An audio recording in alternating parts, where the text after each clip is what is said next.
We have Chris Alexander joining us. Chris Alexander is a former Canadian ambassador to Kabul.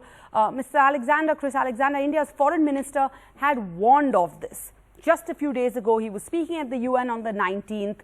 He had warned that you would see this. We were creating this ground for terror groups to grow up, to give roots and grow up again. But it's not just India, Mr. Alexander, or the immediate neighborhood. The presence of ISIS operatives, the re-emergence of the Al-Qaeda in Afghanistan, these are concerns for the global community. Absolutely. And this is the worst fear of the global community, to some extent, coming true. We saw this movie before in Afghanistan over the 5 years of the Taliban regime that was so disastrous for Afghanistan and Afghans especially, but for the entire region.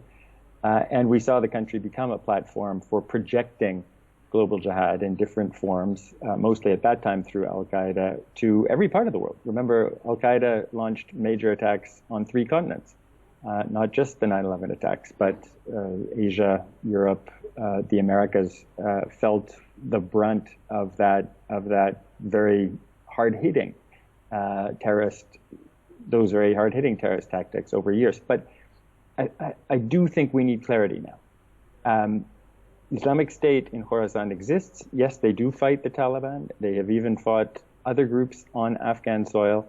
But it's very hard to link them closely to Daesh from the Middle East. If you get into the nitty-gritty of who their leaders are, who their foot soldiers are, they mostly come out of Jaish-e-Mohammed, Lashkar-e-Taiba, and even other groups that have been active in Afghanistan. And so the real issue here is that the invasion that the Taliban have pulled off in recent months, their comeback at Kabul, means that all of the proxies created by Pakistan's ISI over decades now have a foothold again in Afghanistan, and the potential to hit into Central Asia, elsewhere in Asia, and around the whole world.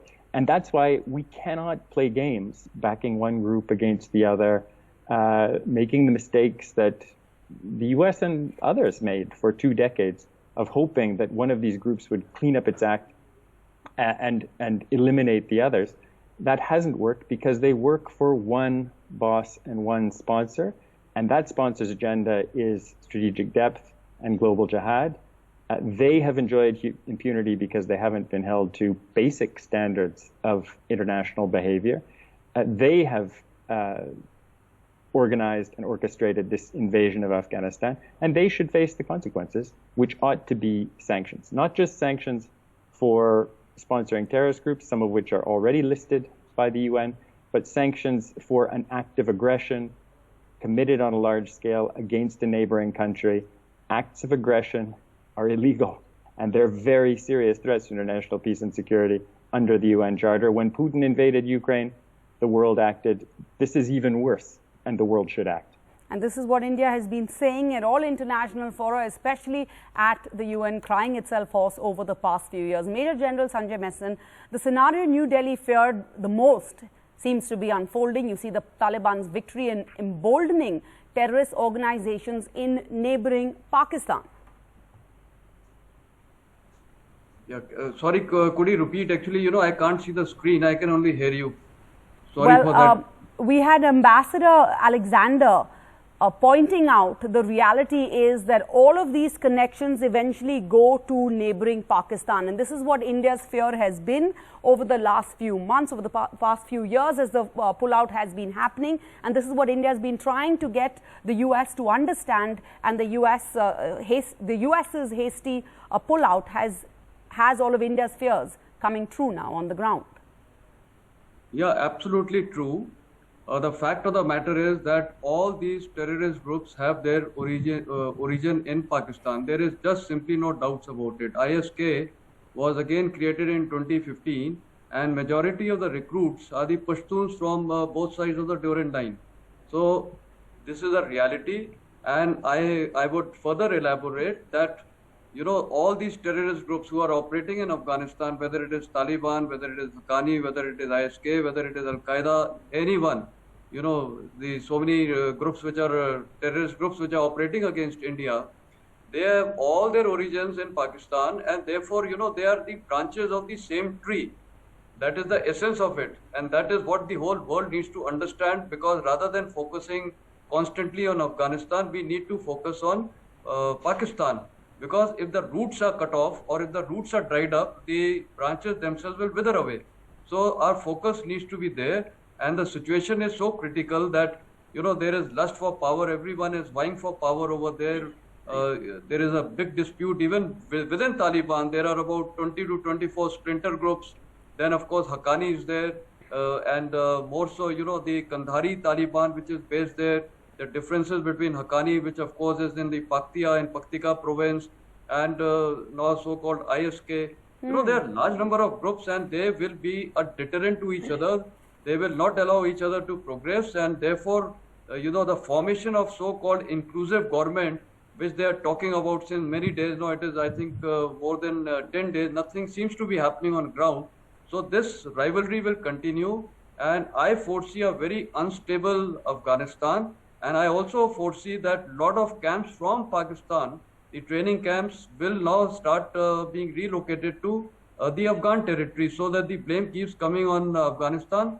And Pakistan plays the, card, that nothing is happening on its soil and everything is happening from Afghanistan, and blaming the whole world as themselves. I think the entire international community, it is high time. And India has taken bold initiatives that we need to isolate Pakistan, and everyone realizes, whether it is Russia, whether it is Americans, everyone realizes, including China, that the problem lies there. So what is the hitch on these superpowers and so-called leading powers in the world to start targeting? I would not use the word targeting. Let us isolate and put a lot of economic sanctions and everything, so that the root is cut off and it is dried off. Everything will be taken care of. Otherwise, this problem will continue.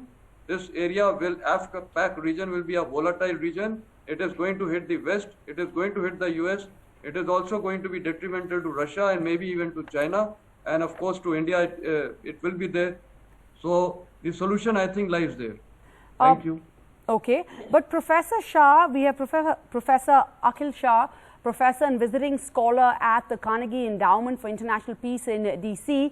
We've heard Major General Sanjay Meston saying this is a global problem. We need to rope in Russia, we need to rope in China. Everybody needs to realize eventually it will get to their doors.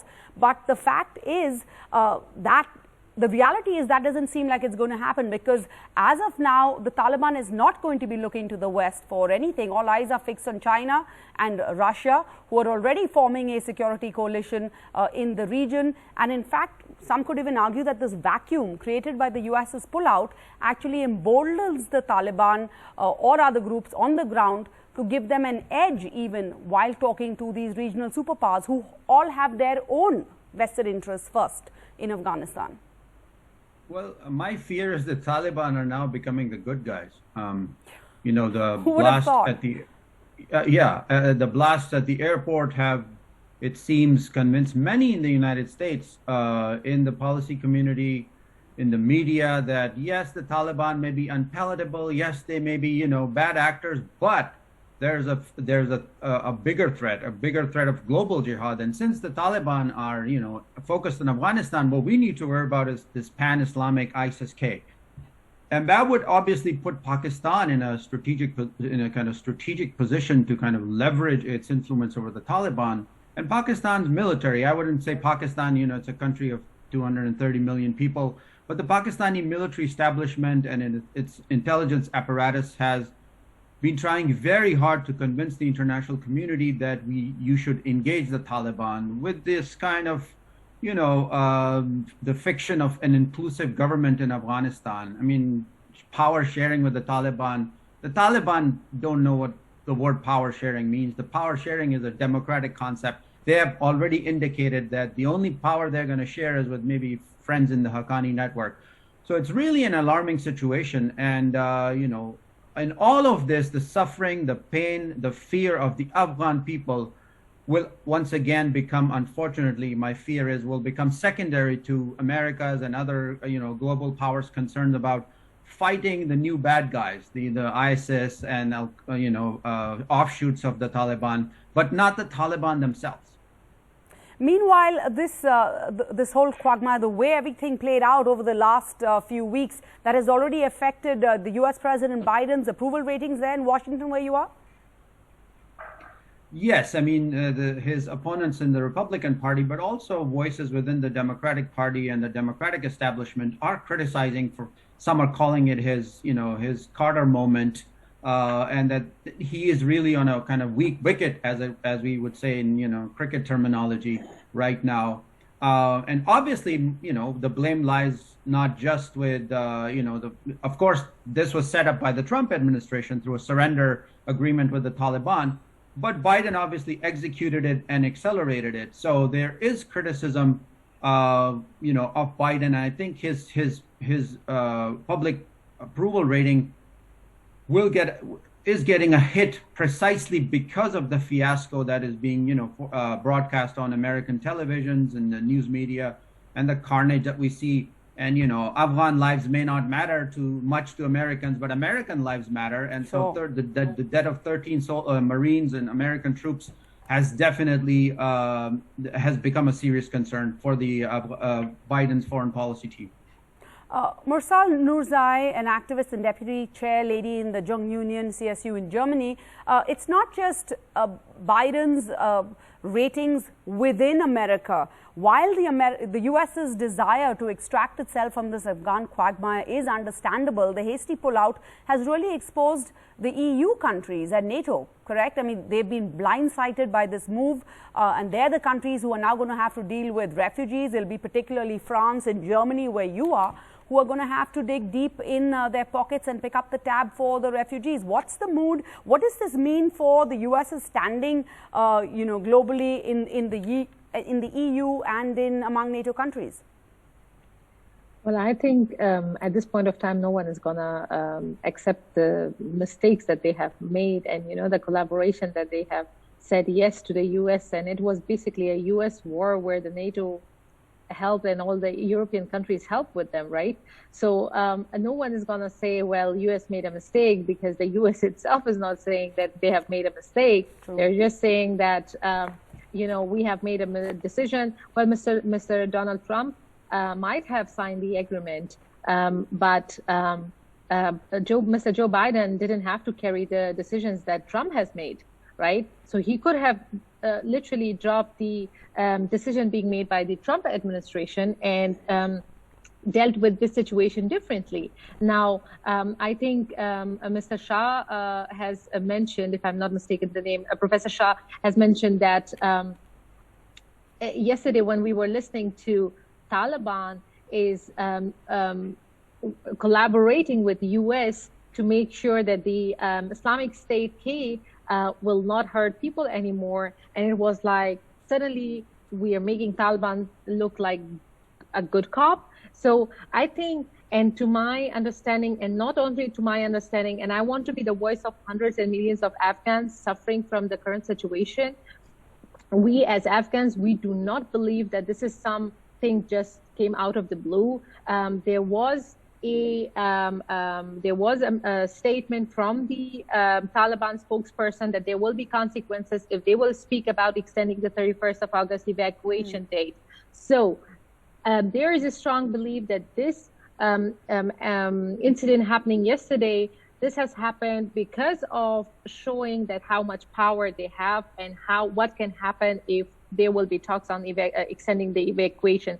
And secondly, to make people internationally and nationally in Afghanistan to start believing on Taliban and saying, well, we are the good guys, we will protect you, and the enemy is someone else. And I think